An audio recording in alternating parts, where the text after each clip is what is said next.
This is interactive physics, and it's not a game. It's a boring educational software from 1989 that lets you drop blocks and watch them fall. But this boring piece of software is the reason 100 million people log into a block building game every single day. To find out how a physics simulator turned into one of the biggest platforms on Earth, I'm going year by year through Roblox's entire history, from before it even had a name to right now into 2026. And this is the evolution of Roblox.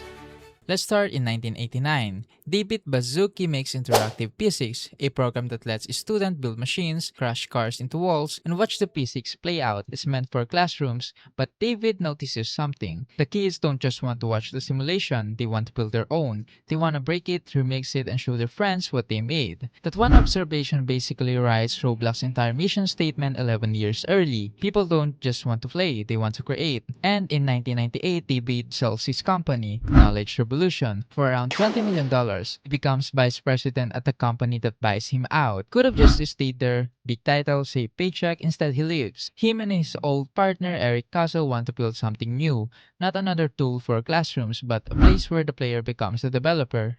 The development starts in 2003. Before they land on the name Roblox, they try out a few others.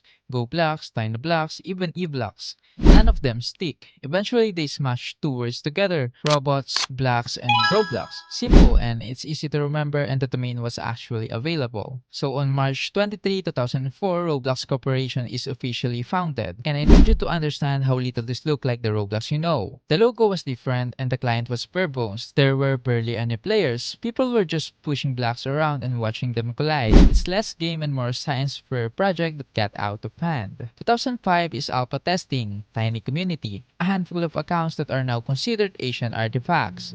Every week something changes. Multiplayer gets better, building gets better, character movement gets better. It's rough, but it's moving fast. Then September 1st, 2006, Roblox officially launches to the public. This date matters so much that Roblox still celebrates it as a birthday every single year. Suddenly, anyone can open Roblox and publish their own game. Friends, messages, search, badges, basic avatar customization is all added around this time. And the games people are making, obstacle courses, brick battle arenas, survival maps, nothing fancy. Lucky characters, square terrain, barely any lighting. But here's the thing that makes this actually historic. Anyone, any random kid with an internet connection could become a game developer. That had never really existed before at this scale. 2007 is the foundation year, and this is where Roblox becomes an actual economy, not just a game. In March, Roblox becomes COPPA compliant by adding a safe shot, which limits under 13 users to picking from pre-written messages instead of typing freely. Then in May, Roblox replaces the old points currency. Roblox is premium.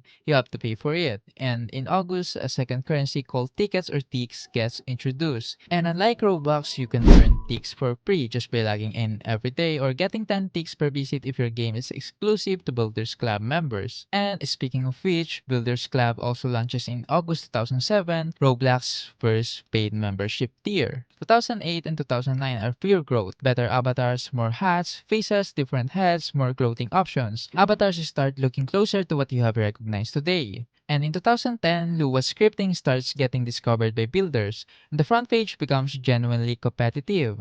Classic clans and roleplay communities start forming. This is also when Roblox has its first birthday celebration. 2011 is a huge one. On August 1st, the very first Roblox convention happens, called the Roblox Rally 2011, held at the Exploratorium in San Francisco. Players got a free lunch, a poster, a t-shirt, and got to ask Roblox staff about the platform's future. Tickets to attend cost $10, and if you were under 12, you needed someone over 16 with you.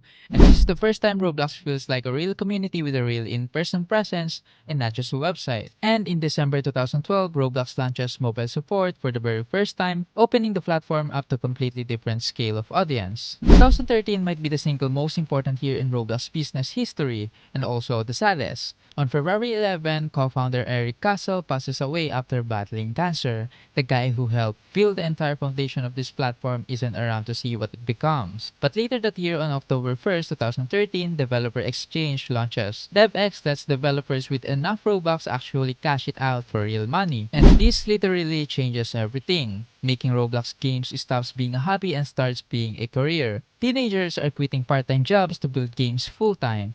Studios start forming, and this is the moment Roblox stops being just a kids platform and starts being an actual industry. 2014 to 2016 is when games get genuinely good. Natural disaster survival, work at the pizza place, Phantom Forces starts development, interfaces gets cleaner, animation gets smoother, and maps get bigger. And on YouTube, this is when creators like Dennis, Sketch, Think Noodles, and Dante DM starts blowing up making Roblox content, introducing millions of brand new players to the platform. Then 2016 hits, and it's controversial.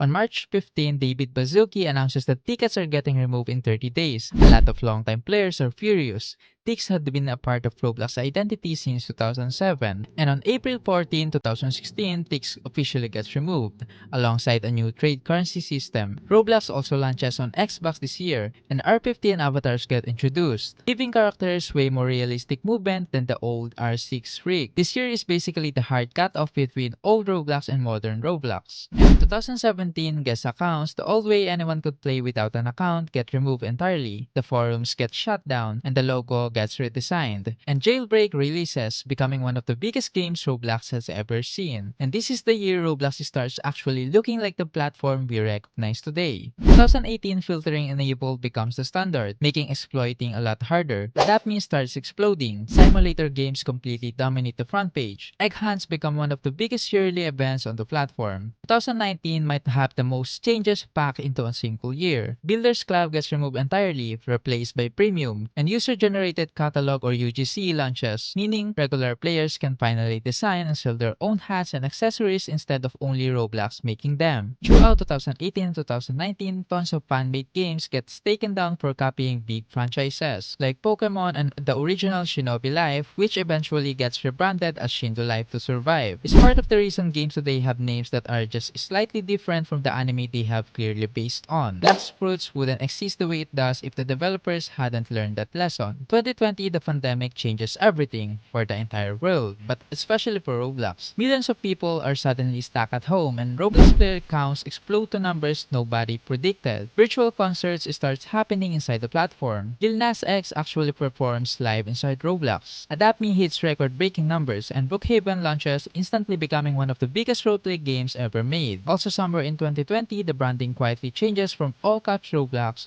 to the Roblox we see today. 2021 might be the single biggest year in company history. Roblox goes completely offline for almost 3 days straight, one of the longest outages in the platform's history, right up there with the rumor that it was all caused by someone eating a Chipotle burrito near a server room, which, no, that's not actually confirmed, but it became a legend anyway. 2022 is Roblox safety era. Age guidelines expand, spatial voice gets bigger, layered clothing improves, and in a moment that genuinely upset a long-time players, the iconic "oof that sound" gets removed because of a licensing dispute. If you grew up on Roblox, you know exactly the sound I'm talking about, and now it's gone for good. 2023 brings console expansion with PlayStation support finally arriving. 17 plus experiences gets introduced for the first time, letting Roblox host more mature content behind an age gate. Facial animation gets way more realistic. Now, 2026, Roblox has hundreds of millions of active users worldwide. AI-assisted creation tools are helping the developers build faster than ever. Discovery algorithms keep improving so players actually find good games instead of just the same 5 simulators. Cross-platform experiences keep expanding, and the company keeps pushing the idea that Roblox isn't just a game anymore. It's positioning itself as a platform for education, virtual events, entertainment, and digital commerce all at once. So how did the boring PC simulators from 1989 turn into a 100 million user platform that's publicly traded on the stock market? It's not really one thing. It's the fact that David Baszucki figured out something early that most companies never figure out at all. People don't just want to play a game someone else made for them. They want to build their own, break it, remix it, and show their friends. Every single era of Roblox, from Tix to DevX to UGC to the Metaverse push happening right now, comes back to that one idea from a physics classroom in 1989. Roblox didn't succeed because it made the best game. It succeeded because it stopped trying to be a game company and become a place where anyone could become one. And that's the evolution of Roblox.